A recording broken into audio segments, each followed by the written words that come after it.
Muchísimas gracias a la dirección del doctorado, muchísimas gracias a todos los asistentes, en especial a la Universidad de Caldas, y por supuesto a todo el proyecto que implica hoy por hoy conversar sobre estos temas que en buena medida capturan las proyecciones que tienen los temas territoriales para el país. Implican, digamos, un reto mayor en términos de la condición de aislamiento social, de aislamiento físico, la pandemia. Digamos que a mi modo de ver, en estos 2 últimos meses, de lo que más se ha hablado es de las implicaciones de la pandemia y el COVID en los contextos de desarrollo rural. Y bueno, ahora siento como una oxigenación de hablar de otro tipo de cosas y tratar de mirar desde allí cómo podemos repensarnos en estas circunstancias. Y bueno, preparé una presentación que da cuenta del tema central que, que propone el ciclo de conferencias Memoria, Espacio y Sociedad para este año 2020. Voy a compartir la pantalla para que todos, por favor, me avisan si ya están viendo mi pantalla.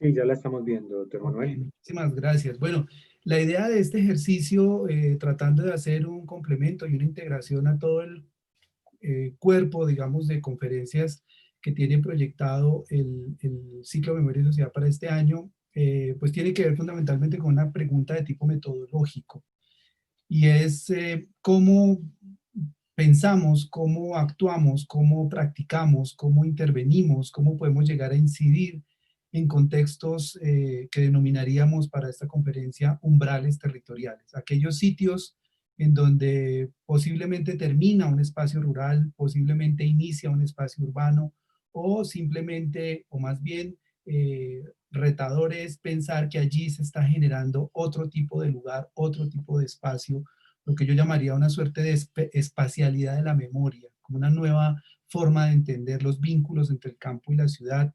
Y de alguna manera mi intención es tratar de invitarlos a ustedes, de llevarlos a ustedes por una visita guiada a lo que ha sido, digamos, mi experiencia de trabajo en el borde sur de la ciudad de Bogotá, en un borde que tiene esas características de umbrales. Tratar de mirar un poco desde esa perspectiva en clave, digamos, de una ruta de revisión y de observación sobre lo que implican las prácticas espaciales de quienes habitan esas fronteras, esos límites, donde inician los barrios populares, pero también terminan las dinámicas de la ciudad estructural, de la, sociedad, de la ciudad con vínculos metropolitanos, e inician otras prácticas y otros mundos de vida, otras culturas y otras formas de ser, incluso otros sujetos que yo llamo los sujetos rururbanos, ¿no? Al final seguramente vamos a hacer mención sobre ese recorrido.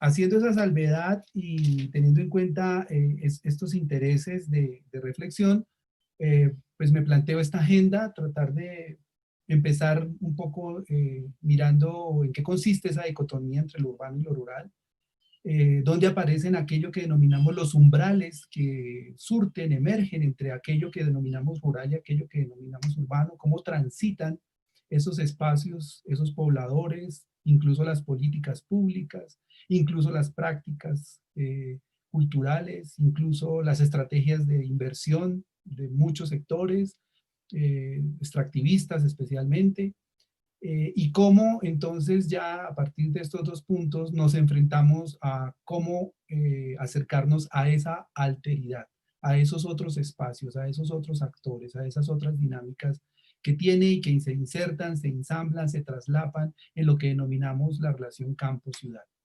Eso amerita entonces una propuesta que incluye el método etnográfico, incluye contarles a ustedes cómo es posible diseñar una investigación desde esta perspectiva, donde las variables pueden ser bastante móviles, donde las variables pueden cambiar y modificarse de un día para otro, porque todo está implicado no en una estructura estable, como lo que podríamos pensar la ciudad estructural, la ciudad formal.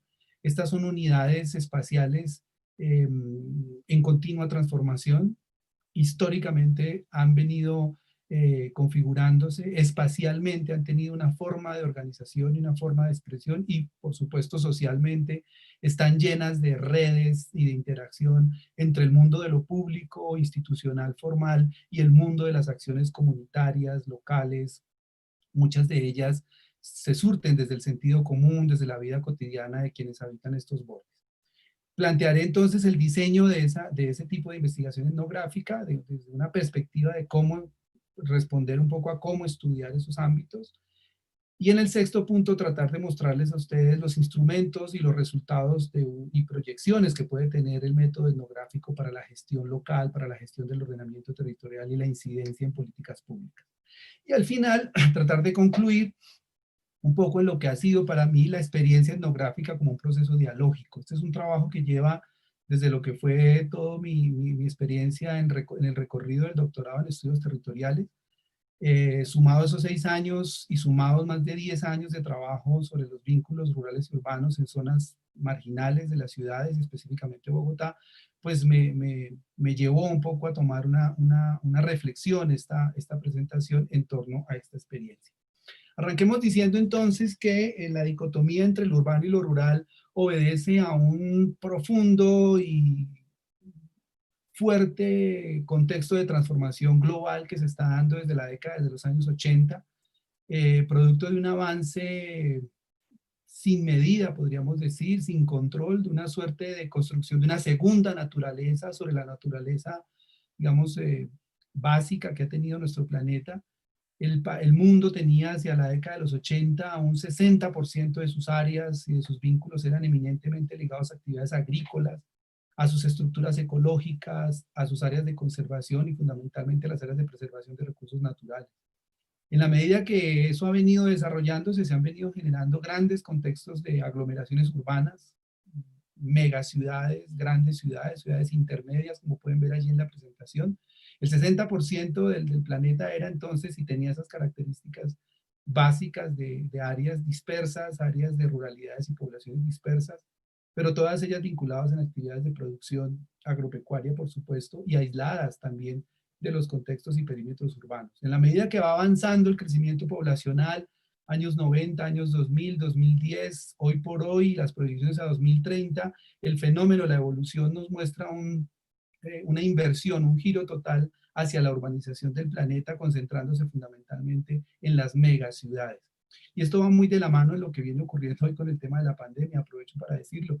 La pandemia el COVID-19 es un virus profundamente cosmopolita, ¿no? Se mueve como se mueven los cuerpos y ha crecido fundamentalmente del auge migratorio, de la movilidad aérea y de las distintas transacciones económicas que se dan en el planeta. Y si traslapáramos a estos mapas todo el avance de esa pandemia, pues podríamos entender que el proceso es bastante complejo y va dinamizando unas transformaciones bastante profundas que lo que primero han impactado son las áreas urbanas, por supuesto. La gran pregunta hoy es cómo defender esas áreas rurales, cómo defender esas áreas rurales del impacto que tiene esta pandemia a nivel global. Nos está mostrando también que a medida que crece este modelo urbano, pues crece también la cantidad de personas que viven en asentamientos suburbanos que circundan estas áreas perimetrales de las grandes ciudades, que circundan con reservas forestales, fuentes hídricas. Estamos hablando de más de 1.000 millones, 1.200 millones de habitantes, según informes de la FAO y recientemente de Naciones Unidas, ligados a lo que implica crecer en función de esta proporcionalidad demográfica y al mismo tiempo el crecimiento en términos de pobreza, desigualdad, exclusión de una población que para América Latina, en términos de sus pobladores rurales, llega aproximadamente a 120 mil millones de habitantes. Y dentro de ellos, como les decía, un auge muy fuerte del proceso de la población, de la pobreza extrema. El caso de Bogotá tiene esa particularidad. Bogotá, como lo ven allí, el área distrital de Bogotá tiene su suelo urbano. El suelo urbano representa aproximadamente el 25%. Allí, en esas 40.919 hectáreas, viven aproximadamente 7 millones de habitantes. Esta parte verde que ven allí un poco más clara. El resto de esa área es un área fundamentalmente rural, es decir, casi 122.716 hectáreas tienen condiciones de ruralidad, suelo rural que está vinculado a áreas protegidas, a zonas de reserva forestal, zonas de reserva protectora, productora, y que dinamizan, digamos, unos fuertes procesos de transformación que se han venido dando en los últimos años. El área de estudio por donde vamos a recorrer es esa que ven allí, el borde sur de la ciudad de Bogotá, entre los límites de la localidad de Usme y la localidad de Ciudad Bolívar. Allí vamos a transitar por lo que ha sido la configuración de un área que comenzó a ser importante y muy fuerte en los últimos 10, 15 años, en función de la inclusión que tiene esta área en la discusión del plan de ordenamiento territorial, y comenzaron a aparecer una suerte de estadísticas que fueron modelando un espacio aparentemente extraño, frágil, distante y además incómodo para muchas de las políticas de crecimiento inmobiliario de los últimos periodos de gobierno distrital. Eh, y vemos allí el dinamismo que tienen esas zonas, ¿no? Más de 57.960 predios cubren, predios rurales que cubren esa franja del 75% de la ciudad. Señalo ahí los casos de Usme y Ciudad Bolívar, más o menos unas 9.800 hectáreas, perdón, 9.800 predios circundan, digamos, ese sector. La población llega a ser aproximadamente, en términos de personas, 8.027 personas habitan en esa zona. Es un área de baja densidad, pero con un espacio, digamos, de infraestructura rural bastante amplio. El caso de Ciudad Bolívar muestra pues casi 1.338 personas que habitan este sector. Usme, en ese caso, tiene 2.823. La producción agropecuaria, pues una producción básica, especialmente de producción de papa, de verduras, de pastos, forrajes, granos, frutas, cebollas, economías básicas del sector campesino, muchas vinculadas a ejercicios de transición hacia trabajos agroecológicos y proyectos de servicios turísticos, pero muestra, digamos, un dinamismo bien particular en el recorrido.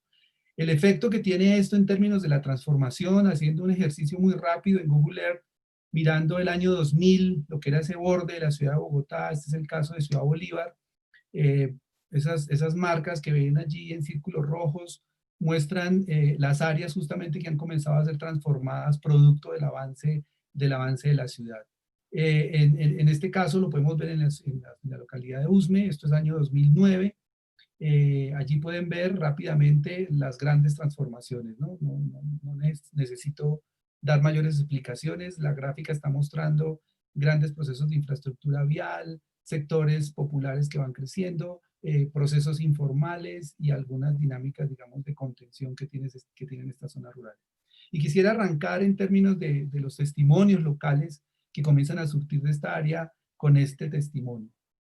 Dice un habitante de la vereda Rayanes en la localidad de Usme, que no vayan a querer imponernos otros modelos de urbanización. Es difícil tenerles confianza a las entidades públicas. Pueden ser cosas buenas, como las que poco o mucho aquí se han hecho. Pasará este gobierno y el otro vendrá. Y nos dejarán en la misma, quién sabe, ¿no? Para terminar este asunto, lo único que aspiramos es que esos proyectos los podamos construir entre todos. Ya llegará la hora de discutirlos y mirar a ver cómo es que es la cosa. Lo que sí nos queda claro es que desde estos lugares se seguirá manteniendo el campo, se conservará lo que se tiene y se luchará porque seamos reconocidos. En esta situación, o nos juntamos unos y otros, eso sí, reconociendo lo que somos y hemos construido como territorio, o estos lugares de naturaleza con nosotros adentro, habrá que borrarlos del mapa. Ahí iremos viendo a ver por dónde nos topamos. Esto nos está mostrando entonces, en razón a los estudios de Saskia Sassen, desde la sociología, digamos, más contemporánea, que estamos frente a un fenómeno social y espacial de autocontención. Acontecimientos que emergen, que se desbordan en áreas límite y que plantean una suerte de nuevas redes de interacción con otros nuevos sujetos. No el sujeto urbano, estable, formal, sino un sujeto que está en esa transformación, destacando en su discurso nuevos vectores, nuevos lenguajes y nuevas formas de entender la relación con el poder que administra una ciudad y el poder que administra el sector del avance y de los proyectos de explotación de esos bordes de la ciudad. ¿Esto qué quiere decir? Que estamos frente a un fenómeno de umbrales. ¿Qué son los umbrales? Para eso recurro al trabajo de Stavros Stavridis, un investigador, arquitecto griego que nos plantea en su libro Hacia las ciudades umbrales que una ciudad no constituye un organigrama cerrado de funciones, estructuras e instituciones. La ciudad no cesa de conocer discontinuidades, rupturas, porosidades y lagunas. Y soy un convencido de que eso se encuentra en los límites de la ciudad, en las periferias de las ciudades es donde se concentra la realidad de los futuros urbanos y de los futuros de la planeación, en cada una de las cuales se insinúa la presencia de lo otro, de lo distinto, de lo diverso, a veces incluso absolutamente invisibilizado, de las políticas y de las acciones gubernamentales.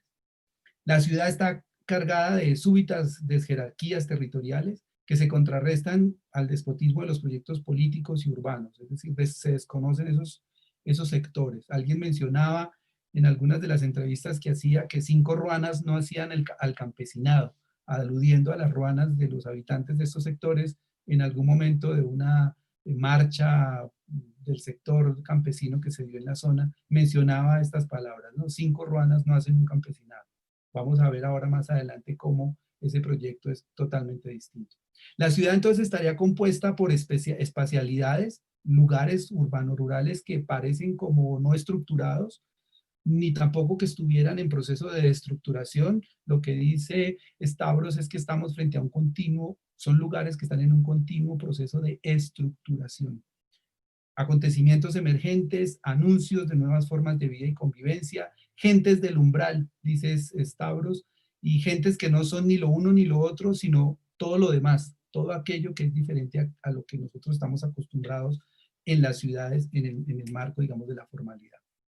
Quiere decir entonces que ese sujeto social está demarcando unas espacialidades que orientan un cambio, una transformación, diríamos en sus términos, una emancipación. Recrea una conciencia fronteriza, un continuo movimiento, especialmente con personas, por ejemplo, migrantes, desplazados por situaciones socioeconómicas o por el conflicto, pero también de personas que están viviendo en esos lugares y que sin moverse de esos lugares lo urbano les llega, lo urbano aterriza dentro de ellos sin que ellos tengan que moverse. Surge allí entonces una suerte de identidad, una materialidad que define una nueva frontera, que asimila nuevos descubrimientos, nuevos criterios, nuevos flujos de alteridad y de alguna manera un punto red en donde confluyen varios mundos. Y quisiera darle la palabra a las personas, a los habitantes de esas zonas para poder entender el dinamismo de lo que este tema del umbral implica para pensar ese tránsito entre el campo y la ciudad. En el plan de ordenamiento territorial, que esa era la vereda del Ubal. ¿Quién conoce la vereda del Ubal? La vereda La Requilina, la vereda Corinto, la vereda Palina Chiguasa y me falta una. Y bueno, y los Ochis. Esto, y parte de los Ochis. Entonces, en el año 2005 aparece, al declarar la zona de expansión urbana, que se genera un fenómeno de compra de predios por digamos, por urbanizadores piratas. Empezaron a adquirir los predios y de otra parte en el año 2005 nos presentan acá en el territorio la Operación Estratégica Nuevo USME, que era la Operación Estratégica Nuevo USME, era un proyecto de construir viviendas de interés social, 53.000 viviendas acá en USME, y pues desconociendo que aquí habíamos campesinos que vivíamos, campesinos, que se producía, que había un componente ambiental. Otilia Cuervo es líder de la Corporación Mujer y Tierra. Ahí pues ya podemos ver lo que implican esos flujos de alteridad que están demarcando un discurso que es un discurso que en vez de aislar, lo que busca es vincular el entorno rural con las dinámicas urbanas. ¿Cómo entonces acercarnos a esa alteridad? Ya nos ubicamos un poco frente al reto metodológico. ¿Cómo aproximarnos allí y producir de esa alteridad un conocimiento con suficiente fuerza para poder incidir en transformaciones o en cambios de la vida, en los cambios de la vida local? Para ello, pues debemos dar unos pasos previos, ¿no? Y en ello sigo a Richard Sennett, que nos anuncia un poco que el acto de cruzar esa frontera no es fácil, es casi un acto de guerra o proceso simbólico que hay que arriesgarse a hacer, y que para poder sentir a ese otro, pues hay que adaptarse como un complemento más de esa realidad. Si queremos hacer etnografía y si queremos hacer este tipo de investigaciones, debemos tratar a los demás como si fueran extraños, pero al mismo tiempo buscando un vínculo social, una distancia social que mantenga esa diferencia, no para convertirnos en ese otro, sino para hacer parte de su proyecto, entender ese proyecto, aprender de ese proyecto, asumir una forma de crear una nueva cultura de lo público. Creo que en el mundo académico eso es bastante importante. Hoy por hoy la incidencia del acompañamiento académico en este tipo de procesos es un elemento importante que refuerza una manera distinta de negociar estos discursos en proyecciones para su sostenibilidad y de su inserción a las dinámicas urbanas. Veamos el caso de don Jaime Beltrán, un agricultor de la zona. Reorientamos el proyecto y se llamó Memoria Rural Usmeca. Y se hizo una socialización de lo que es el patrimonio, de lo que es la memoria rural, de los usos y costumbres que ya están guardados, porque no usamos el arado de madera, ni el yugo, ni los bueyes, ni el tractor, ni la mecanización. Uy, sí, eso lo tiene mi papá ya guardado. Pues vaya, sáquenlo, vaya, hermano, que eso es parte de la memoria. Pues esto es una constante. Y ojalá que esos chinos pues lo sigan haciendo. Pues ahí van trabajando. ¿Cómo se prestan los colegios? Los colegios rurales hoy están pensando en una cosa, en los últimos 6 meses, los 3 rectores de la ruralidad, tenemos que hacer una política de educación para la ruralidad, porque no es lo mismo lo rural y lo urbano, sí, entender que es una gran necesidad, pero no puede ser la misma aplicación de allá que la que se aplica aquí. Jaime Beltrán nos está diciendo allí y nos valora el término de lo que implica habitar. Y el habitar de estos pobladores es un habitar que está amarrado a la costumbre, que está amarrado a la tradición, que está amarrado a su memoria individual y colectiva, que han tenido que vivir bajo unas dinámicas de desamparo y de distancia frente al desarrollo de la gran urbe que es Bogotá, pero en esa medida su discurso también está planteando un sistema de disposiciones, ¿no? Un sistema de acciones duraderas que se han marcado en la memoria y que salen hoy y surgen hoy cuando la pregunta se hace: ¿ustedes quiénes son? ¿Ustedes cómo avanzan? ¿Ustedes cómo se organizan? ¿Qué tipo de ruralidad es la que persiste en medio de un contexto urbano como el de la ciudad de Bogotá?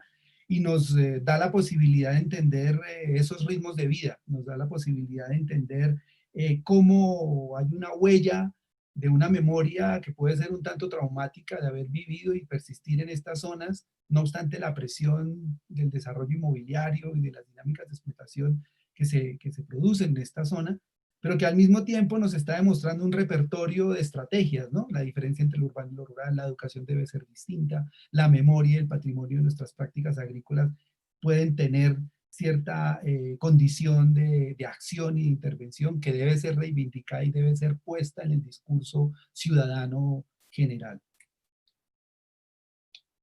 Gadamer y otros autores, el caso del profesor Carlos Reynoso, nos demuestran que problematizar estos umbrales implica hacerse la siguiente pregunta: ¿cuál es su naturaleza dialéctica, sus atributos y propiedades, cómo de las formas en que se materializa en la conversación y se encarna en el lenguaje? O sea, eso cómo produce espacio, cómo el lenguaje produce una espacialidad. Soy un convencido de que la noción de territorio es una construcción profundamente discursiva, dinámica, contrastante, emancipatoria, por supuesto, y que se hace en el lenguaje. En esa medida, evaluar si el umbral entre lo rural y lo urbano es susceptible de ser engendrado por la gramática o el conjunto de constreñimientos que se pueden dar en el lenguaje de las personas, entendiendo por ello una teoría que pueda surtir, una explicación que pueda surtir y unos métodos que puedan surtir unos nuevos datos. Creo que allí está el reto del ejercicio etnográfico. Crear, digamos, y explorar al sujeto que va demarcando ese umbral.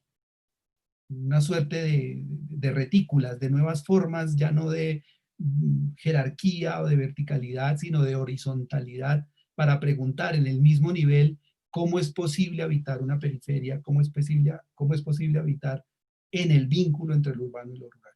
Oigamos este testimonio que reafirma este planteamiento teórico. Corporación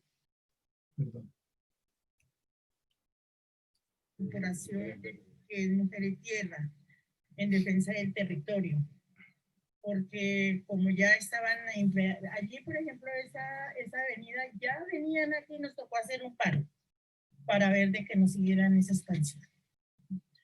Y ellas formaron la corporación, ella es una de la corporación, y en defensa del territorio nos entraron a la ruta turística. Y ahí vamos. Y fue a partir de ahí que buscó diversificar un poquito. Sí, señor.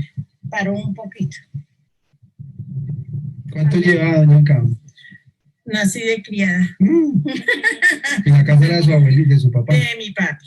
O de los, prácticamente allá en esa de que tiene 130 años, vivió los abuelitos de mi papi. A los abuelitos. O sea, los bisabuelos míos. O sea, usted alcanzó a ver esto aquí para allá. Verde. Todo aquello era potreros. Potrero. Sí, señor. Todo eso que ves, Y allá al otro costado lo mismo, que hoy ya no es así. que ya hoy en día por lado y lado nos quieren como. Pero La ahí prisión. estaremos batallando así, sea como sea. Muy bien. Nací de criada y seguiremos batallando. Eso es lo que demuestra fundamentalmente que el lenguaje hace memoria y que el lenguaje es una práctica que construye una espacialidad emancipatoria. De eso estoy plenamente convencido. El área del borde sur de Bogotá revela una nueva lucha, un nuevo discurso del campesinado que en la medida que vayamos avanzando en la presentación podemos ir complementando ya con evidencias empíricas mucho más detalladas. En este contexto, pues podemos hacernos múltiples preguntas. No voy a ahondar en esas 4 preguntas que aparecen allí. Hay unas preguntas que se pueden dar desde el orden estrictamente epistemológico. ¿Cómo puede problematizarse ese vínculo urbano-rural y generar nuevos paradigmas para simplificar esa polaridad entre lo que llamamos la distancia o la dicotomía urbana-rural? O el orden ontológico, ¿no? ¿Cómo pueden plantearse nuevas identidades y relaciones entre los agentes colectivos que se constituyen dentro de esos espacios? Yo quisiera concentrarme entonces en esta presentación en la pregunta de orden metodológico, cómo producir un estudio territorial que explicite nuevas categorías de interpretación a fin de superar esa oposición urbana-rural y proyectar un campo reflexivo que viabilice esa interacción.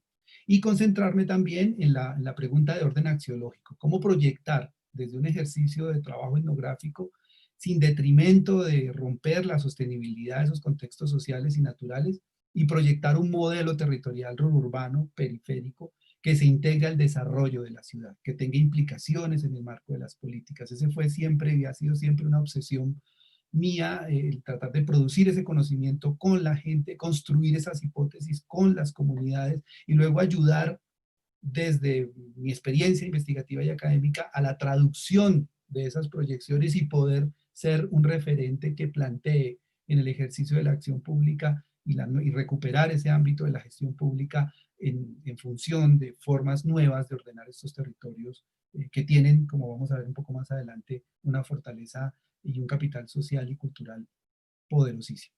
Eso nos implica entonces acercarnos al método etnográfico, que lo consideramos fundamentalmente como una familia de métodos, ¿cierto? Que integra, que es diversa, que se produce a través de la interacción cara a cara con los agentes, con el trabajo in situ, no es la modalidad, digamos, clásica de la visión clásica o tradicional de la antropología, de convivir y existir, digamos, dentro de esos lugares.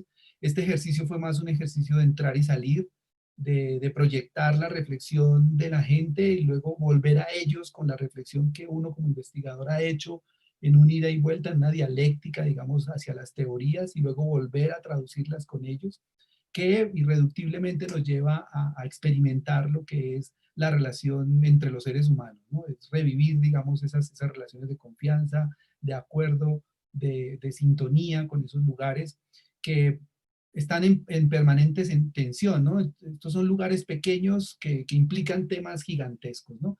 Y la etnografía pues asume el comportamiento humano y las formas de esos agentes sociales en la medida que ellos mismos se van dando su propio significado, su significado de vida, cómo lo van localizando y ubicando en esas espacialidades tan extrañas, tan diversas, tan yuxtapuestas, pero que de alguna manera están expresando los impactos de un modelo global de desarrollo, los impactos de unos proyectos inmobiliarios que se dan allí. La etnografía entonces escenifica relaciones de poder, es ahondar en relaciones de poder, y sus productos, los productos etnográficos, hay que leerlos en términos de una política de representación. Lo que yo les voy a mostrar hoy, ahora, las cartografías que hicimos, los levantamientos cartográficos que se hicieron de conjunto, la digitalización de mucha de esta información, la transcripción, la traducción de muchos de estos ejercicios de trabajo en campo, revelan una poderosísima estrategia de representación local. Por supuesto, el trabajo de campo se convierte en un ejercicio fundamental, en un complejo diálogo de interacciones externas e internas de autorreflexión, de datos que van y vienen desde lo más documental en políticas o en normas, hasta lo más infográfico, lo más discursivo o lo más espontáneo que se pueda dar en un encuentro, que es finalmente el encuentro de las intersubjetividades, entre aquel otro rural y el investigador, pero que finalmente se convierte en un ejercicio de empatía en la medida que avanza el tiempo y se van consolidando las relaciones. Veamos la experiencia de doña Teresa. Inclusive siguen diciendo, la Juana, el basurero tiene una deuda social en la que ellos están obligados a dar estos proyectos productivos. Si la gente va y le dice, oiga, apóyeme, yo quiero sembrar alfalfa, quiero sembrar, hacer un hidropónico, hacer, bueno, lo que sea. Y de ahí nacer una empresa y de ahí crear gente que sea como muy enfático, que sea, o sea, que sea como ejemplo a seguir y todo eso. Les falta el sueño, les falta ese empeño. Cuando nosotros empezamos no teníamos ni siquiera, nadie nos dio, tome este cucharón para que empiece. Porque veníamos precisamente de fracasos en la agricultura, que no nos había dado la cosecha, que nada, no teníamos un pedo, pero los bancos y todo, porque cuando empezamos esto era el Banco de Bogotá, la camioneta era del Banco Caja Social, bueno, a todo el mundo le veíamos, pero igual, ay, si no así nunca sale uno adelante. Si usted espera hasta que tenga el dinero, nunca va a salir adelante. Una pregunta, usted nos contaba que todo el proceso del INVI. Doña Teresa nos está comentando en ese relato las implicaciones que ha tenido vivir a 100 metros del relleno sanitario de Doña Juana, área rural de la vereda Mochuelo Alto de Ciudad Bolívar. Eso revela en el discurso una capacidad y una tenacidad de vivir con semejante vecino, como ella le dice, la Juana, pero en la medida de sus capacidades y potencialidades, revela el discurso una contención de tipo político que es capaz de enfrentarse a una realidad espacial que muy poca gente conoce en el país, en la ciudad, y que hoy por hoy implica unos retos de actuación en términos de política. Descifrar entonces este tipo de ejercicios implica metodológicamente un análisis estructural de esos espacios discursivos. No voy a detenerme mucho en esto porque es ya, digamos, la filigrana de poder traducir estos discursos en términos de lo que plantea Foucault, y es entender que el discurso nos está dando en sí mismo una regularidad, nos está dando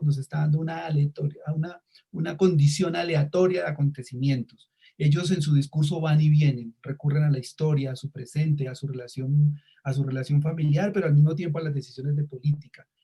En ese sentido, lo que nos plantea Foucault es que debemos entender el discurso desde una perspectiva ligada al acontecimiento, y que ese discurso nos está mostrando un ritmo de vida, una serie, una regularidad, unas condiciones de posibilidad que descifran un sistema de correlaciones. Ahí es donde está el corazón, digamos, del ejercicio etnográfico, que implica traducir esos discursos, entender esas barreras de aquello que posiblemente no está dicho en el discurso y que está referenciado a un contexto de transformaciones estructurales. Entonces hay que ir y venir de lo local a lo contextual, de las políticas y las incidencias globales a las formas de vida, y en esa triangulación, en esa permanente contrastación, es donde el discurso se convierte, digamos, en una evidencia y en un dato transformador.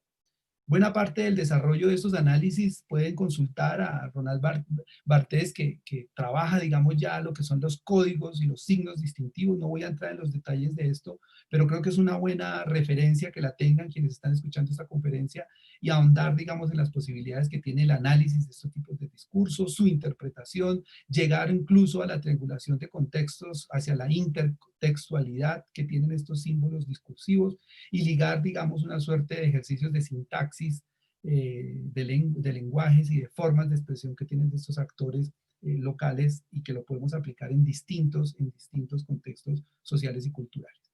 El diseño de este tipo de investigación pues implica la presencia prolongada y flexible, el ir y venir del investigador en terreno, lograr avanzar, y dependemos fundamentalmente de la empatía que logremos tener como investigadores para ejercitar ese proceso de alcanzar esa voluntad para colaborar en esos procesos de ida y vuelta, conocer, digamos, obviamente los antecedentes de los problemas y los contextos para mejorar los análisis en su recorrido, situar el problema dentro de marcos teóricos capaces de retroalimentar datos, ¿cierto? Identificar fuentes documentales y bibliográficas que puedan, digamos, referenciar y dar evidencia de lo que esos discursos nos están manifestando. Y un punto central es la socialización, la devolución y la retroalimentación de la información para la toma de decisiones locales y las orientaciones de política pública. Eso me parece que es un reto mayor, un reto un poco más denso y exhaustivo en el ejercicio etnográfico, pero creo que es posible en la medida que estos procesos dan los argumentos a estas comunidades para convertir ese discurso en una realidad de intervención. Se plantean una serie de objetivos alrededor de esto. Por supuesto, esto está ligado no a condiciones de datos actuales, no son investigaciones de tipo aplicado. Esto implica un recorrido hacia las condiciones históricas, geográficas, demográficas y de las relaciones sociales. Hay trabajo se ha trabajado sobre dos conceptos fuertes, el concepto de las territorialidades y los procesos de territorialización. Igual, como les dije en un principio, no voy a ahondar en la discusión epistemológica. Estamos recorriendo la ruta metodológica de este ejercicio, pero podríamos seguramente más adelante profundizar estos dos conceptos que a mi modo de ver determinan la estructura del análisis de los estudios territoriales, ¿cierto? De descifrar las estrategias de estructuración, de transformación, de regulación que tienen estos actores sobre ese entorno, y al mismo tiempo cómo de sus sistemas de disposición, de sus intereses, de sus motivaciones, de sus comportamientos, incluso de aquella moral rural que persiste allí, pueden construir ese hábitus de transformación y poder llegar a una sintaxis discursiva que dé la posibilidad de expresar esas formas de territorialidad y de territorialización como un marco que defina esa proyección del umbral de aquel lugar rururbano que expresa este borde sur de la ciudad de Bogotá. La metodología que se desarrolló pues, fue fundamentalmente construir estos patrones discursivos, esas sucesiones narrativas, un ejercicio profundo de producción etnográfica que va ligado a la observación participante, la realización de talleres y de grupos focales, las entrevistas semiestructuradas, el levantamiento de cartografía social, procesamientos de sistemas de georreferenciación, la identificación de contradicciones territoriales y obviamente el análisis de redes para poder entender cómo emerge dentro de esa dinámica de espacios desiguales entre lo urbano y lo rural un umbral de existencia bastante potente. El trabajo se desarrolló sobre 140 personas, 63 mujeres, 77 hombres, entre 18 y 65 años. Ahí ven la diversidad de actores que se presentan allí, habitantes oriundos de la zona, migrantes ligados, digamos, al desplazamiento forzado del país, ligados a los trabajos de servicio doméstico, albañilería, producción de ladrillo, entre otros, y obviamente un componente fuerte de las actividades de informantes ligados a la actividad del trabajo rural, ¿no? Cultivadores de arvejas, zanahoria, haba, papa, en fin, y un componente de actores públicos que tenía que ver con la institucionalidad formal, el distrito de Bogotá, las secretarías y buena parte de las acciones y las organizaciones y las juntas de acción comunal, de los movimientos ambientales y los grupos juveniles locales de la zona, y de expertos también de la academia que aportaron bastante información sobre este recorrido, además de los dirigentes y gerentes de los proyectos inmobiliarios y de las empresas mineras que habitan ese sector. Pasemos rápidamente a mirar los instrumentos y los resultados de esta proyección etnográfica. Voy corriéndole a esto. Mi primer ejercicio etnográfico fue tratar de descifrar esa dinámica entre lo urbano y lo rural. Este fue un ejercicio de elaboración a mano alzada de lo que implicaba entender si lo urbano estaba en lo rural o lo rural estaba transformando esas relaciones con la ciudad. Y efectivamente, con los trabajos de Beatriz Nates, encontré que allí se está surtiendo un proceso de contingencia, ¿no? Entre lo estrictamente formal que privilegia la industria, el crecimiento urbano, y por el otro lado las condiciones, digamos, diferenciales, multivalentes, de conflictos que se surten en ese otro, que denominaríamos ese otro espacio rural. La pregunta surge, ¿no? ¿Cómo entonces surge ese lugar lleno de conflictos, lleno de nuevos discursos que congregan, que acotan y que demandan unas nuevas relaciones con el mundo, pero que al mismo tiempo son lugares excluidos? Recurro entonces a Riquer, ¿no? Para poder plantear que allí lo que hay es un profundo sistema de contradicciones, un profundo sistema de nuevas interpretaciones, un profundo dinamismo en la conflictividad de la manera como entendemos los discursos de esos actores y enfrentamos a los discursos, digamos, formales, el discurso de la institucionalidad, el discurso del desarrollo, el discurso del ordenamiento de los territorios. Y ahí vamos a encontrar entonces que esos lugares son lugares de expansión, que se retraen, digamos, de esos procesos de cambio estructural y que generan, pues obviamente, una práctica estructural totalmente distinta. Esto es una nueva comunidad que está inserta, que está vinculada en un proceso de transformación que expresa dinámicas globales y locales y que, en términos de su contención, está definiendo un lugar con un nuevo significado, que es lo que yo llamaría el umbral del lugar urbano. Y de esta manera, pues una suerte de interpretación que hay que ejercer a través de la etnografía para poder entender la semántica de ese territorio como un giro hermenéutico para explicar a ese otro, explicar a esa alteridad que persiste y existe como un código simbólico sobredeterminado sobre sus propias prácticas de vida, ¿no? La agricultura, la tierra, la producción de sus alimentos, la sostenibilidad de sus familias. Eso implicó entonces hacer un ejercicio de referenciación, dónde están, cómo se estructuran, recorrer desde la década de los años 40 hasta el 2000, 2015, 2016, las distintas transformaciones que se han dado en el territorio, nos llevó, digamos, a la aplicación de la herramienta de los sistemas de información geográfica, nos llevó a hacer un recorte del borde sur de la ciudad de Bogotá para delimitar esa zona de trabajo, son más o menos 8.400 hectáreas donde habitan estos actores, y nos muestra entonces el resultado de este levantamiento de información geográfica, las grandes transformaciones. Ahí les estoy mostrando lo que son los mapas de ese recorte a 1940-1960, lo que ven en color café, pues son todas las zonas del mosaico de pastos y cultivos, la agricultura, digamos, de papa, cebada, arveja, que se dio fundamentalmente hasta la década de los años 60, y las manchas rojas que aparecen arriba ya son los procesos de transformación, de artificialización de estos espacios. Las manchas verdes pues son las zonas de preservación, de conservación de recursos naturales, pastos, algunas, y lo que ven en color un poco más vino tinto son los chircales, o lo que eran los antiguos, las antiguas áreas de explotación minera, digamos, minería tradicional, que luego se fue intensificando a una minería de escala industrial, que lo vamos a ver en el periodo siguiente.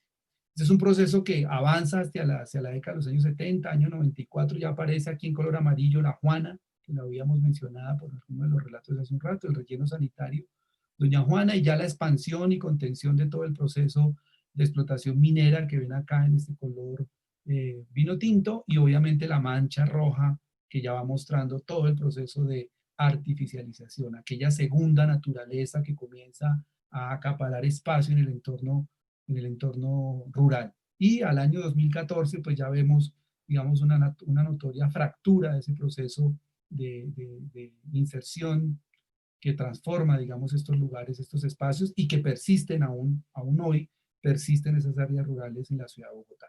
La evolución de ese perímetro urbano pues la vamos a encontrar en distintas reglamentaciones. El crecimiento urbano ha sido supremamente alto. Vemos desde el año 1940 cómo ha aumentado esa línea de áreas artificializadas, superficies, cambios de uso del suelo hacia la urbanización y la disminución de las áreas rurales, de las actividades de suelos agrícolas. Esto nos reveló también un ejercicio de taller que hicimos con las comunidades para identificar los conflictos socioecológicos. Allí vemos la cantidad de variables que ellos identifican, la percepción del riesgo, el cruce del riesgo con rentabilidad y costos de producción, pero al mismo tiempo la necesidad que tienen ellos de aumentar el uso de agroquímicos y de esa manera, pues digamos, dinamizar su producción agrícola, pero eso está fuertemente impactado por lo que vemos alrededor, la expansión de la frontera agrícola, las inundaciones, en fin. Voy pasando adelante y quisiera solamente mencionar cómo ese sujeto que surge de allí nos está planteando una nueva visión, una nueva experiencia de transformación de ese espacio, ¿no? Cómo el lenguaje entonces se reafirma allí y produce una nueva forma de entender el vínculo urbano-rural. Desplazados de otra parte del país, nos iban a terminar desplazándonos a nosotros también como campesinos, en este caso no por la violencia, sino por las mismas políticas y proyectos del Estado. Entonces, pues dijimos, todos los estudios que presentaban decían que aquí no había campesinos, que no había tierras, que éramos testaferros, que éramos arrendatarios, que éramos cualquier otra cosa menos campesinos. Entonces, pues dijimos, tenemos que crear algún mecanismo, una herramienta para visibilizar el territorio, para que aquí se den cuenta que sí hay campesinos, que sí hay gente produciendo, y creamos la ruta agroturística de la Requilina, que es el sendero que ya les comenté. Aparte de eso, pues aquí en el territorio se generaron una serie de hechos coyunturales, que fue la aparición del hallazgo arqueológico, que de pronto ya Jaime les contó un poquito sobre ese tema. Aparte estaba la formulación de la política pública de ruralidad, que es el decreto 327 de 2007. La política pública de ruralidad nos dimos a la tarea que en uno de los ejes, que es el eje de territorialidad, pudiera quedar contemplado el tema de los bordes de ciudad, ¿sí? Y en torno a esto, pues empezamos como comunidad a generar una propuesta de ordenamiento del territorio enmarcado en las fuentes hídricas, que era la cuenca del Tunjuelo y la quebrada La Fucha, que más adelante les digo más o menos por dónde baja esa quebrada. Y bien, eso es lo que refleja entonces que ya en ese estadio de transición hay unos proyectos de vida, hay unas posibilidades de avance sobre un modelo de borde, de pacto de borde urbano-rural, que construye, digamos, ya una cartografía social específica. Estos son sencillamente muestras de esos productos etnográficos que construimos con las comunidades, revisando, digamos, la historia de esos procesos de ocupación, de cómo se pasaron de esas tierras de las haciendas, las tierras clásicas de los modelos hacendatarios, a las condiciones de uso de agua y producción agrícola y las dinámicas de los procesos, digamos, del minifundio que se vieron, digamos, traducidos en el ejercicio de los sistemas de información geográfica. Luego todo el dinamismo de esta urbanización fuerte que se da a partir de la década de los 80, 70, 80, que transforma totalmente el avance, que captura, digamos, el avance de este espacio, en este espacio rural de las áreas urbanas. Y evidentemente pues ya nos muestra unas prácticas productivas bien sugerentes. Comienzan a aparecer allí los campesinos con sus formas de asociación, sus formas de agremiación, sus sindicatos, sus juntas comunales, las dinámicas de producción en mercados bastante diversos, desde rutas turísticas, transformación de productos, apuestas ligadas a lo que fue, y siempre lo mencionaré, el avance, la primera conquista de los campesinos en la ciudad, que fue la constitución de la política pública de ruralidad, decreto 327 del 2007, en donde la territorialidad aparece como un factor determinante en su construcción y la identidad y el mantenimiento de esas culturas campesinas. Eso aceleró los procesos de reconocimiento de los mercados campesinos en la ciudad, las apuestas ligadas a los mercados dinámicos como las rutas turísticas, el agroparque Los Oches, el dinamismo del trabajo de las mujeres alrededor del tema de la conservación in situ de especies, de semillas, de inclusión y transición a la agroecología. Y muestro otros ejemplos, el hallazgo arqueológico que convierte el discurso, enriquece el discurso de estos campesinos en el marco de una visión y proyección patrimonial, de gestión comunitaria patrimonial, que creo que es un elemento, un capítulo importante que merece ser revisado para las ciudades, ciudades en general y en particular en Colombia, la revisión de lo que implican estas zonas para la protección de su patrimonio. Hay 2 tesis que se están desarrollando y he dirigido sobre justamente lo que ha sido la experiencia de constituir el valor patrimonial como marco de esta gestión comunitaria. Y por supuesto todo el andamiaje y las infraestructuras locales, la administración comunitaria de los acueductos veredales que dan, digamos, una fortaleza de lo que llamaríamos hoy apuestas hacia las soluciones basadas en la naturaleza, para incluir estos espacios en proyectos de transformación. Igual la ciudad de Bogotá la bordean una cantidad de iniciativas agroproductivas bien interesantes. Ahí hay una lista enorme de lo que ha sido para Bogotá haberlas encontrado y haberlas sistematizado en otros estudios que he realizado sobre el tema. Los efectos, digamos, más fuertes siguen siendo el avance de la urbanización, la mayor disminución de los espacios para la producción agrícola. Les mencionaba también todo el crecimiento de los conjuntos residenciales, viviendas de interés social que comienzan a proyectarse sobre esta zona, la gran explotación de la minería y la gran explotación de estos procesos está proyectando al cierre de la administración pasada de la ciudad los grandes proyectos inmobiliarios como el proyecto Lagos del Tunjuelo, más viviendas sobre ese sector. La resistencia local pues obviamente también está ligada a contener esos procesos inmobiliarios y el gran fenómeno de ubicación que tiene y de efecto ambiental que tiene el relleno sanitario sobre el sector, que está dinamizando una serie de procesos y de reacciones, ha dinamizado una serie de reacciones ciudadanas bastante fuertes que reflejan todo lo que yo llamo un sistema de contradicciones territoriales, que es lo que mantiene la lógica de relación entre lo urbano y lo rural allí.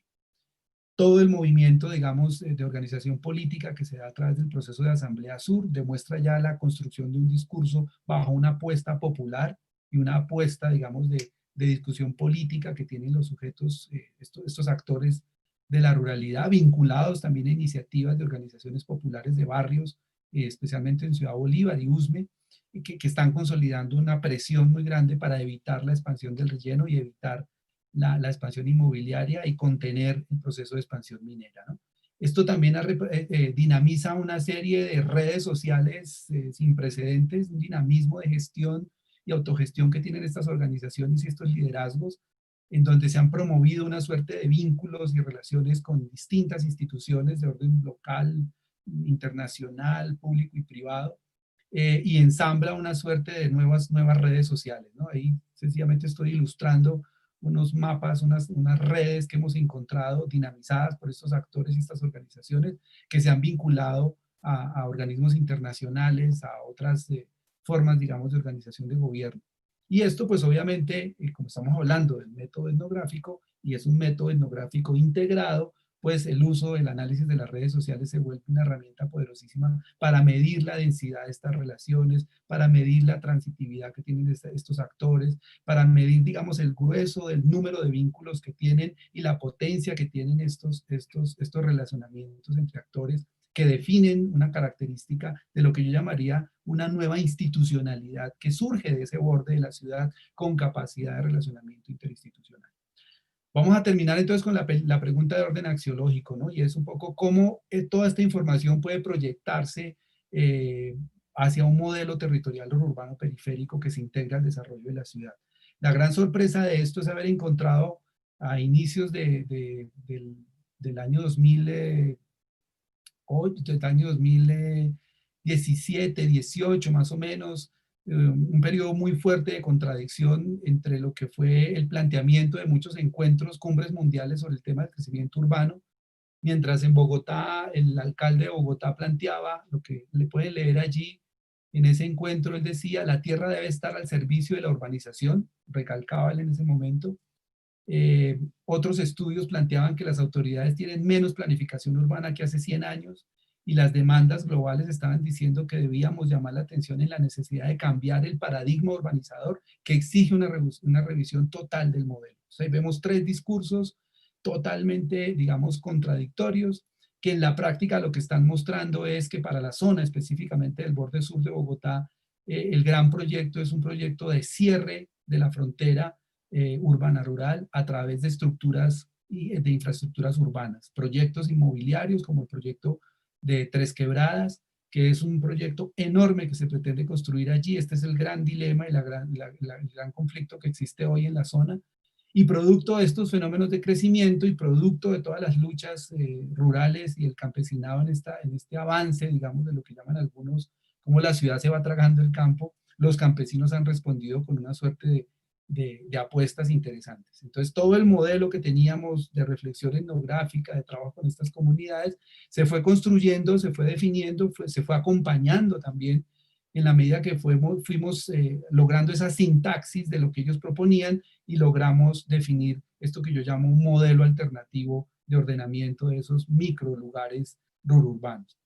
Y el proceso pues inicia fundamentalmente con entender la importancia del río Tunjuelo, la cuenca media del río Tunjuelo, los conectores terrestres que se dan entre las veredas, la constitución el reconocimiento de las áreas veredales, de los acueductos veredales, de los nodos agroambientales que existen en la zona, de los centros poblados, el caso de Usme, el caso del centro poblado de Mochuelo, el caso del centro poblado de Pasquilla, de todo el corredor de lo que ellos denominan la necesidad de la restauración ecológica de la cuenca media del Tunjuelo, del corredor ecológico Fucha-Tunjuelo, que es toda la apuesta de todos estos modelos de agroecología, servicios turísticos, el hallazgo arqueológico, que para ellos fue un elemento muy importante de cambio estructural y de reconocimiento incluso de su dignidad y de su memoria histórica por haber encontrado en ese lugar una forma de defender el territorio. De hecho, esa es una zona que está catalogada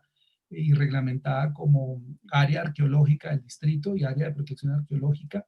El Agroparque Los Oches, que es un proceso bastante largo y de tradición en la zona, y obviamente los acueductos veredales como una posibilidad de vinculación. Esto genera lo que yo llamo ese modelo de ordenamiento territorial del borde sur, y que llamo y digamos lo digo en función de lo que ha sido la construcción y acompañamiento a estas comunidades para poderlo referenciar.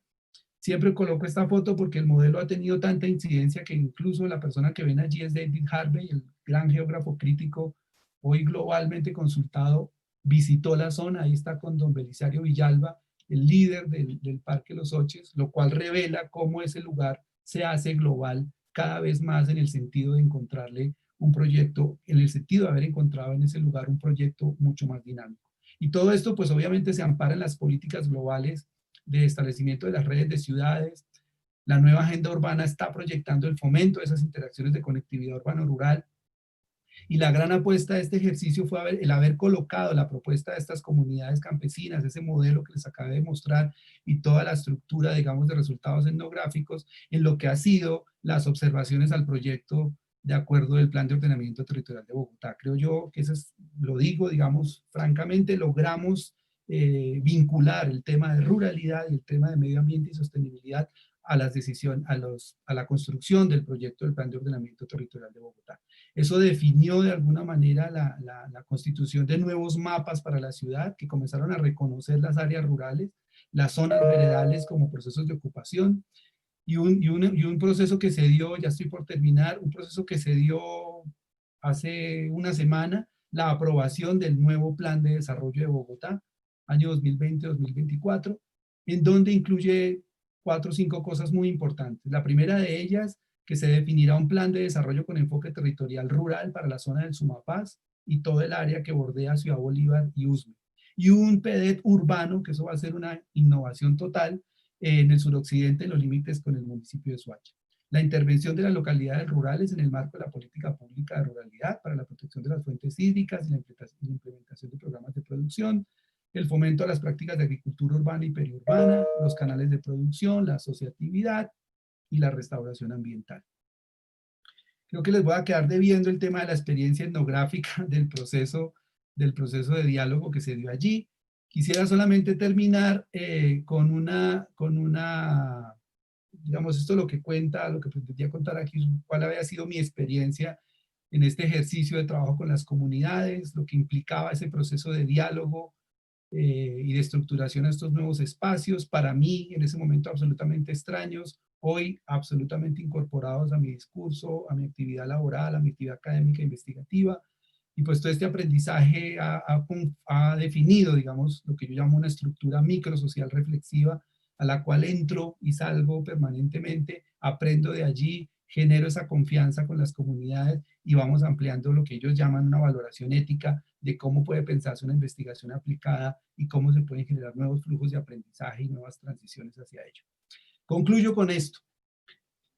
Y retomo aquí un reciente artículo de la doctora Beatriz Nates, porque coinciden muchos elementos aquí. Concluyo con esto. Se interpreta que el umbral de los lugares rururbanos aquí descritos reflejan el valor que tiene, abro comillas, la tierra como bien productivo que se sustrae ante la inadecuada apropiación territorial que se expresa en la concentración latifundista, dispersión minifundista y la colonización periférica depredadora. Concurrencia de factores negativos que dan cuenta del reconocimiento que desde el ordenamiento jurídico colombiano, y aquí estoy citando la sentencia 077 del 2017, que confirma que el campo es un bien jurídico de especial protección constitucional y establece en cabeza de los campesinos un corpus iuris orientado a garantizar su subsistencia y promover la realización de sus proyectos de vida. Los campesinos son sujetos de derechos y en estas sentencias se revela esa posición, que coincide, para concluir, que este asunto implica entender el derecho al territorio como base de la justicia cognitiva, en la que se permita leer esas realidades múltiples para generar una especie de espacio intermedio cognitivamente válido y corporeizado en su conjunto, que permita acceder, que permita acercar lo que la globalidad contemporánea se ha empeñado en separar. Creo que conjuga muy bien la apuesta que hace la doctora Beatriz Nates en ese último artículo y coincide con este esfuerzo que se está dando a nivel nacional de incorporar los derechos campesinos, el derecho al campesinado, y creo que esta experiencia y el ejercicio de trabajo etnográfico da la posibilidad de avance para la comprensión de estas nuevas dinámicas. Y pues esto revela fundamentalmente que esos lugares existen y existen en términos de sus capacidades, sus experiencias y sus lógicas de transformación. Doctor Manuel Enrique Pérez, muchas gracias por esta maravillosa presentación tan amplia y también estructurada, mostrando todo realmente esa proyección de ese trabajo etnográfico que usted hizo en su investigación y bueno, todo lo que lo ha ampliado. Así que muchas gracias. Quiero comentarle que nos están acompañando de México, de Argentina, en todo Colombia nos están acompañando y lo están escuchando. Personas, profesores del doctorado de México, también nos están acompañando del Observatorio de Tierras y Territorios Rurales y Campesinos de la Universidad de Villavicencio, y han ido dejando algunos comentarios, algunas preguntas alrededor de lo que ha sido su presentación. Entonces, las voy a organizar en dos bloques, unas preguntas más de corte metodológico y unas preguntas más de corte político, podemos decirlo. Y a propósito de lo que con lo que usted cierra, citando a la doctora Beatriz Nates, del Observatorio de Tierras y Territorios, nos hacen la siguiente pregunta, o le hacen la siguiente pregunta. Esta condición de habitante urbano no pone en riesgo al sujeto de derechos, de por sí ya sin reconocimiento de parte del Estado. ¿Cuál sería la nominación para su condición de sujeto de derechos? Esa sería una primera pregunta de ese corte más política. Las otras preguntas, o la otra pregunta que le recojo por ahora la recojo en una sola pregunta, es más de corte metodológica y tiene que ver cómo desarrollar trabajos etnográficos cuando no se puede ir a campo, por ejemplo, como pasa ahora. O sea, teniendo un poco en cuenta este contexto, esta contingencia, pero la pregunta no está centrada solamente en dar respuesta a esta contingencia, sino también cómo se puede repensar la investigación para más adelante, cuando realmente no se puede estar en campo. O sea, es cómo hacer etnografía sin campo, la pregunta concreta en términos metodológicos. Y la otra pregunta tiene que ver también con la participación de la academia, o sea, cómo la academia debe fomentar, debe trabajar en la investigación en esos tiempos, particularmente lo que pasa ahora, o sea, cómo seguir investigando en estos tiempos. Esas serían como por ahora las tres preguntas que nos han dejado las personas que nos acompañan, que nos están acompañando siguiendo su conferencia. Así que le daría la palabra para que usted retome esas tres preguntas. E inclusive, bueno, acabo de llegar otra que tiene que ver con la siguiente, doctor Manuel, y es, ¿se puede ampliar el análisis de redes que realizaron en el estudio y lo de la nueva institucionalidad que se generó a partir de ese nuevo relacionamiento? ¿Sí? No sé si esa es otra, más que todo es como que amplíe justamente ese análisis de redes que hizo en su investigación y a partir de ese trabajo etnográfico. Y por ahora esas serían las preguntas. Quiero, antes de darle la palabra al doctor Manuel Enrique Pérez para que les conteste al público que nos está acompañando virtualmente, que como le digo, se está sumado desde México, Argentina, de Córdoba, de Quintana Roo, también nos acompañan de Sevilla, España, bueno, de Colombia, varias partes de Colombia nos lo están acompañando, también hay seguramente personas, estudiantes suyos, le mandan muchas saludos, así que al menos hemos tenido un acompañamiento de 41 personas en su conferencia, casi 50, así que ha sido para nosotros una gran felicidad. Así que, doctor Manuel, le doy la palabra para que responda. Bien, gracias, Milton. Yo diría que hay dos asuntos gruesos en la primera pregunta que tienen que ver como tú decías, con lo que implica el tema de derechos. Creo que evidentemente el ejercicio, digamos, de repensarnos en función del reconocimiento a estos actores y de cómo estos habitantes de ese umbral urbano estarían reflejando evidencia que podía condensar y estructurar el marco de derechos campesinos. Yo solamente hablé del tema, y allí también la sentencia 077 de 2017, sentencias de ley, pues que están, digamos, dentro del hoy el ordenamiento jurídico colombiano, que marcan, digamos, la posibilidad de definir ese marco jurídico para la protección de los campesinos, eh, entendiéndolo no de forma diferencial a los afros o a los indígenas, ¿no? Sino entendiéndolo, digamos, como un proceso que integra a aquellos pobladores que habitan unos lugares diversos, distintos, que merecen, digamos, como bien se cita allí en la sentencia 077, la condición de formas de vida que requieren una protección jurídica. Solamente hablé del reconocimiento. Yo diría que hay dos elementos fundamentales, y lo cita también el texto de Beatriz Nates, y es que vienen, digamos, de una discusión profunda.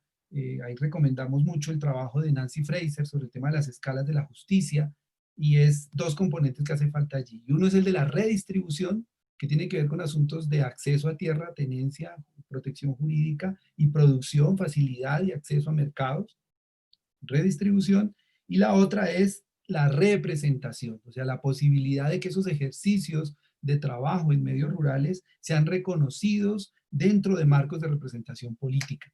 Y esa es la gran incertidumbre que tenemos. Estamos frente a un país que luego de los diálogos de paz, fíjense la cantidad de líderes, hombres y mujeres que han estado afectados, que han estado perseguidos, pero también que han estado aniquilados por construir un proyecto político. Vean el tema de las reservas campesinas, vean el tema de los territorios agroalimentarios, vean el tema de los liderazgos ambientales. Hoy están fuertemente estigmatizados, y eso sí que implica un gran desacierto en el marco, digamos, de las posibilidades del acuerdo de paz. Y digo desacierto en función de que nos genera una mayor distancia en las posibilidades que tendrían estos sujetos campesinos de poderse mantener en un marco de derechos. Si no hay unas condiciones de representación, si no hay unas condiciones de esa práctica del ejercicio de la política de estos campesinos como formas autónomas, formas de organización, y se estigmatizan por revelar una forma distinta de habitar, pues terminamos de nuevo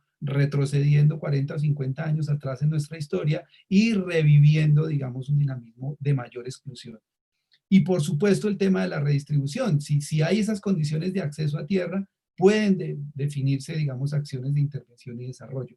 Léanse las zonas de reserva campesina, léanse el acuerdo de paz, la reforma rural integral, el dinamismo que va a tener, y ese va a ser el gran reto. Por eso se los mencioné como una noticia muy reciente. El recientemente aprobado Plan de Desarrollo de la Ciudad de Bogotá está reflejando la necesidad de un PEDET rural y de un PEDET urbano. Eso es una cosa absolutamente novedosa, que en la medida de lo posible es importante seguirla rastreando, seguirla apoyando, porque no podemos quedarnos solamente con el reconocimiento de estos actores jurídicos, sino avanzar a mejorar sus condiciones de redistribución, acceso a mercados y de representación en términos de su autonomía política y de sus decisiones y de sus formas de representación en los marcos, digamos, de elección de alcaldes, de sus propios representantes. Allí creo que tenemos un fuerte vacío que afortunadamente bajo esta sentencia 077 del 2017 ya nos está planteando que hay que vincular esto a lo que dice Beatriz Nates, el reconocimiento a esa justicia cognitiva, a ese otro que tiene la capacidad de poder desarrollarse y de poder construir un futuro mejor en espacios que pueden ser absolutamente distintos al hogar urbano, a las residencias, a los barrios o al mundo, digamos, de vida cosmopolita. Allí están ocurriendo otra suerte de fenómenos que afortunadamente la ley lo ampararía, digamos, desde ese proceso. ¿Qué hacer frente a la incertidumbre y cómo estudiar estos fenómenos hoy, no? Yo tengo esperanza de que la aplicación de estos métodos la podamos seguir haciendo cara a cara. Yo tengo esperanza de que a estos lugares vamos a volver. Estos lugares van a tener que ser fuentes de investigación permanente, desde la ecología aplicada hasta la antropología, la sociología, las ciencias médicas. Estos son lugares que ameritan una reflexión interdisciplinaria que no se pueden alejar de un ejercicio de contacto directo, de interacción directa, de construcción de las hipótesis desde lo local. ¿Cómo hacerlo ahora? Mientras tanto, ¿qué podemos hacer? Yo ya tenía preparado por ahí algo porque es una pregunta que me han hecho en muchas partes. Yo creo que las metodologías frente al aislamiento físico, distinto al aislamiento social, vamos a tener que recurrir a los análisis del discurso. Hay una cantidad de material, ustedes no saben la cantidad de información en YouTube que hay sobre entrevistas, cantidad de encuentros y foros virtuales, encuentros remotos, posibilidades de ver a grandes expertos hablando por internet. Hoy podemos hacer uso de ese material que está en internet, que está en el espacio digital y que podemos a través de estos instrumentos metodológicos analizar la construcción de esas discursividades. Y allí estaríamos haciendo lo que denominan algunos una etnografía aplicada a la virtualidad, ¿cierto? Es la investigación mediada por la computadora. Lo estamos haciendo. En este momento está ocurriendo. Estoy lanzando una cantidad de ideas que se convierten en un nuevo entorno digital, que la pueden cuantificar, que lo mío puede ser comparado con lo que piense algún investigador etnográfico o antropólogo en la Universidad de Puebla y cruzarlo con el profesor Carlos Reynoso en Argentina y discutir con Beatriz Nates en Caldas. ¿Eso lo podemos hacer hoy? Lo podemos hacer hoy. Luego, entonces, sí tenemos una valiosa oportunidad de no quedarnos quietos frente al estudio etnográfico, digamos, de la vieja escuela, si lo quisiéramos llamar así, y retarnos hacia estas nuevas posibilidades del futuro de la investigación social, en lo que denomina este autor, el futuro, estos autores, perdón, del libro que les estoy citando allí, el futuro de la investigación social en línea. Esperemos que no sea permanente, esperemos que estos desarrollos no nos liguen al aparato tecnológico, pero creo que es una realidad que en la cual debemos avanzar. Ya hay una suerte de investigaciones ligadas a esto, estoy citando algunos textos que pueden ser muy útiles para la práctica etnográfica digital. Hacerle seguimiento a los discursos en Twitter, tener grupos, tener semilleros de trabajo por WhatsApp, tener la posibilidad de que por un WhatsApp tú puedes grabar la entrevista y ya te queda transcrita, ya tienes un ejercicio digital elaborado. Entonces tenemos que aprovechar estas herramientas y avanzar enormemente con la esperanza de que podamos volver a interactuar y poder volver a escuchar de viva voz las narrativas y los testimonios de los actores locales. Sobre el tema del análisis de redes, nos demoraríamos un rato más explicando lo que implica esa herramienta, esa técnica, si bien se ampara en lo que denominan algunos la teoría de grafos, ¿cierto? Que tiene, digamos, toda una estructura, toda una metodología, toda una teorización. En la práctica, fundamentalmente, es una técnica de manejo de datos que me define número de relaciones, número de vínculos entre distintos actores, establece conectividades, número de conectividades, y yo puedo medir la densidad de una relación de un actor con otro o de un conjunto de actores con una nube de actores totalmente distinta. En la medida que esto fue avanzando en el ejercicio de investigación, nos fuimos dando cuenta de como una suerte de micropolítica más sensible, más ligada al encuentro, más ligada, incluso los campesinos de la zona dicen, nosotros no vamos a ir a la Secretaría de Ambiente, la Secretaría de Ambiente tiene que venir a estas zonas porque para que ellos conozcan la zona, le hacemos la ruta turística y luego llegamos a los acuerdos. Esa es una nueva forma de relacionamiento con las instituciones.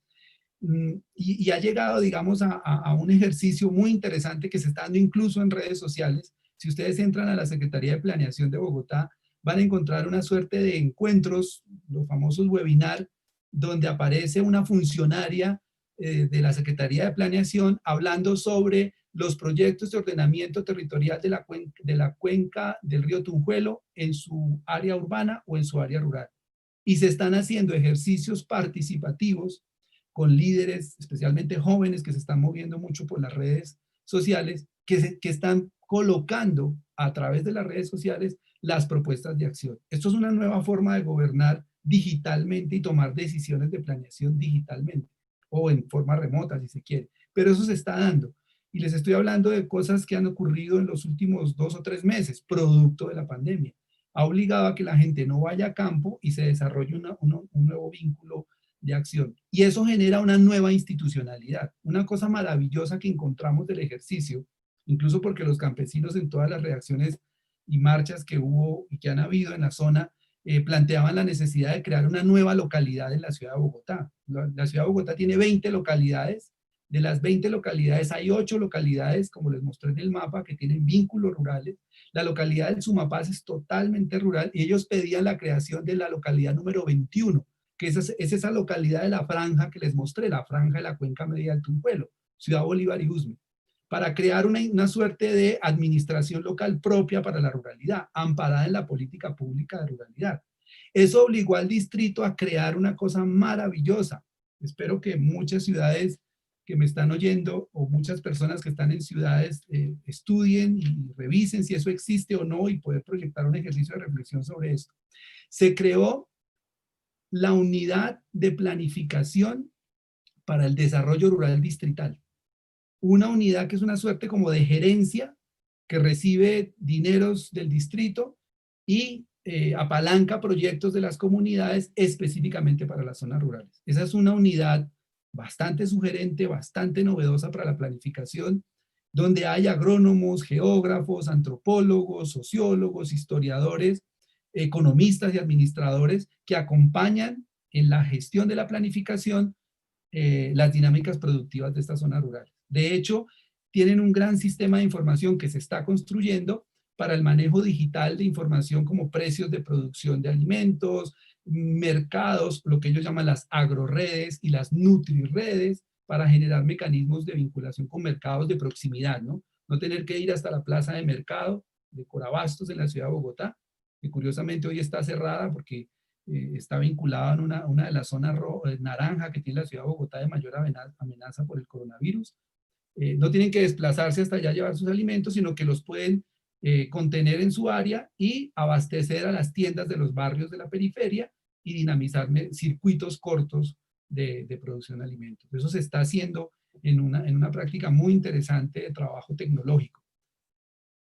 Aprovecho para mañana justamente a las 11:20 de la mañana tengo una conferencia sobre el tema de las implicaciones agroalimentarias en Bogotá, donde vamos a trabajar específicamente el tema de lo que ha sido el ejercicio de construcción de esta nueva institucionalidad y estos marcos de gerencia de la planificación, llamémosla rururbana de la ciudad de Bogotá, que está creciendo de una manera bien interesante y bajo esta lógica del nuevo plan de desarrollo que les mostré y esta nueva alcaldía, el liderazgo que ha tenido Claudia López sobre estos temas y el nuevo contrato social y ambiental, pues nos revelan un respiro enorme que hace que estos lugares no se sigan viendo como lugares extraños, sino como lugares o umbrales de posibilidad para el desarrollo de la ciudad. Doctor Manuel, muchas gracias por responder las preguntas de las personas que nos están acompañando. Ahora también se sumó Territorios Étnicos y Campesinos, un observatorio que también dice presente. Le mando un saludo muy especial. Y ya con esto, con su respuesta, con esa ampliación que hace a las preguntas que nos hacen y comentarios, le quiero dar la palabra a la doctora Beatriz Nates Cruz, que quiere hacer un comentario ya general para ir cerrando esta segunda conferencia del ciclo Memoria, Espacio y Sociedad. Doctora Beatriz, tiene la palabra. Muchas gracias, agradecer la conferencia y a todos los que nos escuchan. Los que trabajamos problemas, fenómeno y tema urbano, debemos ver aquí una oportunidad, la oportunidad de hacer que finalmente ese pacto social del que está hablando el doctor Manuel Pérez se constituya en la posibilidad de lograr una equivalencia campo-ciudad. Esta posibilidad de tercer territorio, que es lo urbano, tiene que conversar distinto entre el campo y la ciudad, porque como se están llevando las cosas ahora, en particular en la pandemia, nada de raro tiene que esa hegemonía de la ciudad en el campo se afiance. Y nosotros como intelectuales tenemos el compromiso de hacer del concepto una eficacia política. Y yo creo que ese llamado a poder hacer efectivo ese pacto social desde el tercer territorio, no solamente en lo urbano de bordes, campo-ciudad, sino también en lo urbano excentrado, con la extracción de materia convertida en recursos o con lo rural en zonas propiamente urbanas. Agradecer de nuevo a todos y feliz noche. Muchas gracias. Ya con las palabras de la doctora Beatriz y con esta conclusión y con este gran comentario, queremos agradecerle de nuevo al doctor Manuel Enrique Pérez por su conferencia, por su presentación, y a todos los oyentes, a todas las personas que nos siguieron, que nos están siguiendo y que nos siguen por el YouTube. Muchas gracias por acompañarnos, muchas gracias por sus preguntas. Esta conferencia va a quedar grabada en el canal de YouTube del CIET, por ahí la pueden volver a reproducir, todo con el uso y para el uso académico. Así que, doctor Manuel, muchas gracias y que tenga una feliz noche. Hasta luego.